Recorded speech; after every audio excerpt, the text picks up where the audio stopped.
Eu tive um sonho. I had a dream. Um sonho repleto de luz. Um sonho como um raio de luz penetrando do Alasca, Alasca, palavra indígena, até o rabo do dragão, lá embaixo, que vocês brancos chamaram de Patagônia. É um vasto, um imenso território, uma massa continental ocupada por, sei lá, 30 milhões de povos nativos, vivendo na mais absoluta harmonia.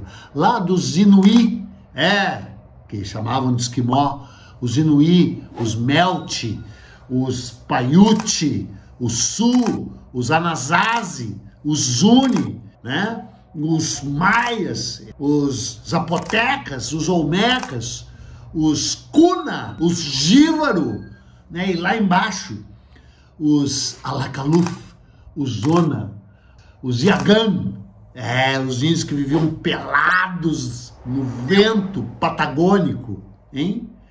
E acima de tudo, um território no coração dessa massa continental, o território que viria a se chamar Brasil, ocupado de fora a fora, de norte a sul, de leste a oeste, por povos nativos originários. I had a dream, um sonho que iria virar pesadelo ali ao redor do ano 1492 depois de Cristo. Depois de quem? 1492 depois do ano zero, né?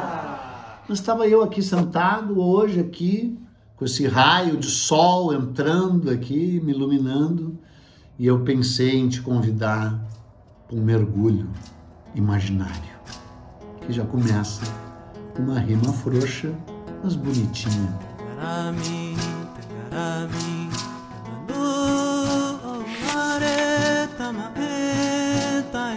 Venha para um mergulho imaginário no universo de todo e qualquer povo originário.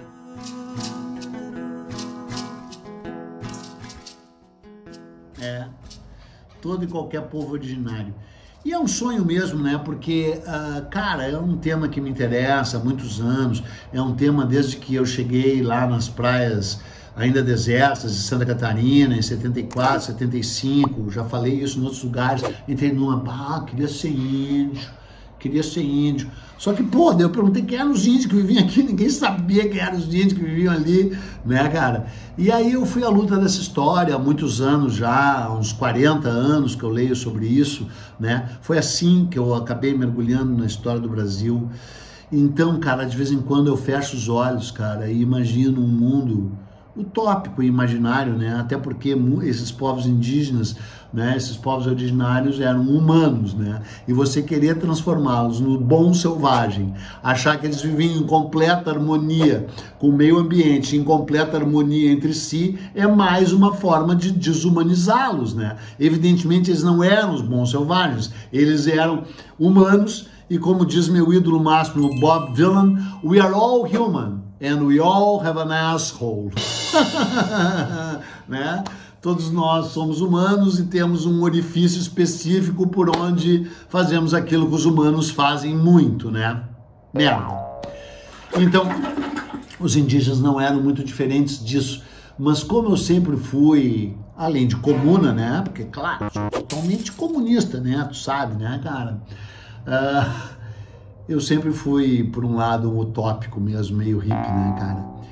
E sempre fiquei imaginando, já que eu li bastante sobre isso, de que forma que a gente poderia viver num mundo muito mais harmonioso, né? No qual a sabedoria desses povos que chegaram 10 mil anos, no mínimo 10 mil anos antes do colonizador europeu, do homem branco aqui, como que essa lição poderia ter sido aprendida e como que esses povos poderiam ter convivido na harmonia que inclusive nem eles próprios tinham, né? Mas, cara, fico imaginando assim, cara, o Pampa repleto ainda de charruas, né? E o cavalo magicamente teria chegado aqui antes dos europeus, porque sabe, é uma história muito louca, né? O cavalo era originário do que veio a se chamar América. E aí, milhões de anos antes, inclusive antes do advento dos seres humanos, o cavalo migrou para a Eurásia e ficou lá. Não tinha mais cavalo aqui no Novo Mundo, né? No que viria a ser chamado de América, quando os conquistadores chegaram. Inclusive, além das doenças e do aço, do ferro, o cavalo foi uma arma, e o cachorro, né? O cachorro, eles botaram um monte de cachorro a caçar e matar indígena. Mas o grande espanto mesmo foi causado pela presença dos cavalos, né? Os caras ficaram, muitos indígenas matavam o cavalo achando que iam matar o ser inteiro, né? Tem muitos relatos disso entre maias e astecas, né? E aí às vezes eles conseguiam matar um cavalo e ficavam 3 dias olhando para ver se ia ressuscitar. É verdade, tem relatos históricos sobre isso. Então o cavalo causou um grande espanto, mas em compensação algumas tribos do Novo Mundo iam domesticar também o cavalo, domar o cavalo e estabelecer com eles uma relação mágica. Os charruas aqui no Pampa Gaúcho, né? Os Guaicuru no Mato Grosso e lá os índios Apache e Sul, né? Nos Estados Unidos. Né? Então eu fico imaginando assim, charrua montados em seus cavalos e caçando emas, caçando veados pelo Pampa, né? E os minuano ali naquelas línguas ali de terra da Lagoa dos Patos, da Lagoa Mirim, dessa região lacustre do Rio Grande do Sul, onde viviam os minuanos que deram nome ao vento, né? Encarando, né? Eram índios que viviam com peles, porque aqui no sul faz frio, né? Então charruas, minuanos. Daí logo em cima ali, cara, os índios patos, como chamavam os carijós da ilha de Santa Catarina e do litoral de Santa Catarina, da Lagoa dos Patos original, que é Imaruí, Laguna em Santa Catarina. Chama Laguna porque os europeus batizaram de Lagoa dos Patos, que depois o nome veio lá para baixo para o Rio Grande do Sul, mas a Lagoa dos Patos original é a Lagoa de Imaruí, em Santa Catarina, onde viviam, se calcula, 60 mil carijós, que foram presa fácil, porque eram os índios zen, os índios mané da ilha, sabe? Foram escravizados, destruídos pelos vicentinos que saíram de São Vicente, os escravizaram, tem todos os relatos dessa escravização, né? Daí logo ali acima deles, já ocupando São Paulo, os Tupiniquim. Aí eu fico imaginando o Tibiriçá podendo ser amigo de branco, como foi amigo do João Ramalho, né? Só que numa relação harmoniosa. O Cunhambebe, o grande, incrível Cunhambebe, cacique Tamoio, né? Tamoio e Tupiniquim não se davam, já fiz aqui um episódio sobre esse confronto entre índios paulistas e índios cariocas, né? Que é muito engraçado, mas desse meu mundo utópico estariam em grande harmonia, né? Mas já pulei, já saltei do Rio Grande do Sul, porque na Serra Gaúcha viviam os coroados, os índios que cortavam o cabelo assim como uma coroa e passavam mel, né? Os índios caigangue, coroados, os caaguá, os índios de língua travada, que desciam a Serra Gaúcha por meio dos cânions do Rio Grande do Sul, do Itembezinho, e iam passar o verão em Torres, colhendo marisco para fazer farinha de marisco, e depois voltavam para passar o inverno nas suas casas subterrâneas, casas cavadas no seio da serra, no seio da terra, né? Casas que eram fresquinhas no verão e quentes no inverno, né? Comendo pinhão, comendo mel, né? E aí se estendiam por Santa Catarina, onde tinha os Xocheng, os Xetá, que ainda viviam lá na Serra do Tabuleiro, que tentaram evitar o contato com o homem branco, mas também foram dizimados, né? Enquanto no litoral tava ali os carijó, que já falei, já tô lá nos Tupiniquim, já tô nos Tamoio, já tô nos Goitacá, um episódio que eu fiz aqui sobre os Goitacá, que era um grupo que não era tupi, né? Cara super aguerrido, que dava soco na cara de tubarão, o tubarão abria a boca, eles arrancavam as entranhas do tubarão e faziam colares de ossos de tubarão com eles, né, cara? Daí todos aqueles indígenas do Nordeste lá, né, cara, Tabajara, Potiguar, Caeté, né, todos vivendo à base de caju, de abacaxi. Eles não travariam a guerra do caju como eles travavam, né? Sempre que os cajus, os cajueiros do litoral ficavam floridos, davam o fruto e davam a castanha, eles travavam a guerra do caju, né? mas nesse momento não, eles compartilhariam o caju. Aí já, sei lá, já estão lá no Maranhão com os Guajajara, né, cara, os Guajajara, que é a Sônia Guajajara, que é a ministra, né, dos povos originários, né, que está aí sofrendo toda essa pressão. O Rodrigo Pacheco, o presidente do Senado, nem a recebeu, porque o Senado canalha e escrotamente, é por isso que eu estou fazendo esse episódio, estão lá aprovando o marco temporal, dizendo que terras indígenas são só aquelas que estavam ocupadas até a promulgação da Constituinte de 1988, como se não fosse tudo terra indígena. E aí, falando de terra indígena, né, tu logo imagina o Mato Grosso, aquele paraíso horroroso, aquele inferno, aquele pesadelo do agro, né, o agro pop, né, plantando lá aquela soja transgênica e matando lá a Guarani Caiová, né, que fazem o deduí. Deduí é o ritual de apagar o sol,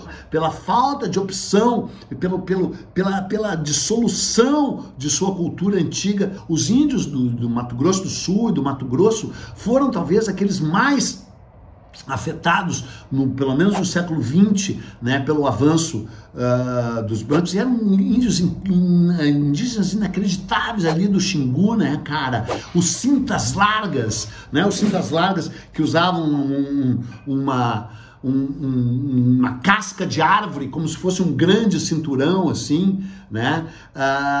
Os cadivel, os índios que se tatuavam, os nambiquara, estudados pelo Levi Strauss e que depois foram lá devastados com a abertura de uma estrada horrorosa. Os arara lá, já pros lados do Tocantins lá, que eram os índios mais agressivos que tinham, né, que reduziam cabelo, que usavam faziam flauta com os ossos dos seus inimigos, né? Os Yanomami, que sofreram recentemente esse ataque sórdido por parte do governo Bolsonaro, né, cara, esse genocídio, tomara que seja submetido às penas por esse genocídio que impôs a incrível nação Yanomami, né, que vive ali à sombra dos tepuís. Tepuí quer dizer montanhas que cantam, né, que são aquelas grandes montanhas de topo quadrado, tipo Monte Roraima, né, cuja franja verte cachoeiras, e essas cachoeiras cantam, então são chamadas de montanhas que cantam pelos Yanomami. É uma lista interminável. Até anotei aqui os Bororo, né, cara, os Bororo lá também no Mato Grosso, os Gaviões, os Guajá e os Guatá, e os avacanoeiros, os avacanoeiros eram chamados piratas do Rio Paraguai, que atacaram o Aleixo Garcia. O Aleixo Garcia, aquele cara que fez a marcha do Peabiru, né? Saiu lá, ele naufragou no sul da ilha de Santa Catarina em 1516, foi bem recebido, bem acolhido, bem tratado pelos Carijó, né? Que são os índios patos, assim chamados índios patos ali, do tal Lagoa dos Patos. E aí esses indígenas lhe informaram que havia uma trilha que saía dali da ilha de Santa Catarina e ia até o Peru. E ele fez essa trilha, atacou onde hoje é a cidade de Chuquisaca, já nas franjas do Império Inca, e quando vinha voltando, cruzou o Rio Paraguai e os avacanoeiros lhe ofereceram canoas, só que as canoas estavam furadas e o furo coberto de barro. Então, quando eles vinham cruzando, os furos se abriram, a canoa começou a afundar e eles não quiseram largar o ouro deles, foram flechados e mortos. Viva os avacanoeiros, né? Também chamado de Guató, né? Hoje em dia ainda existem alguns deles ali nos rios do Pantanal, né? Pantanal sempre também sofrendo esse assédio ambiental horroroso, né? Os Carajá reluzindo em metais, os Caiapó, que é a etnia do extraordinário cacique Raoni, né, cara? Um herói, o Raoni, um herói mundial, o herói do Sting, até o Sting gosta do Raoni. Foi assim que o Raoni se projetou, né? Quando o Sting, na época da banda The Police, né, levou ele para frequentar o mundo inteiro, mundo que ele frequenta hoje, né, cara?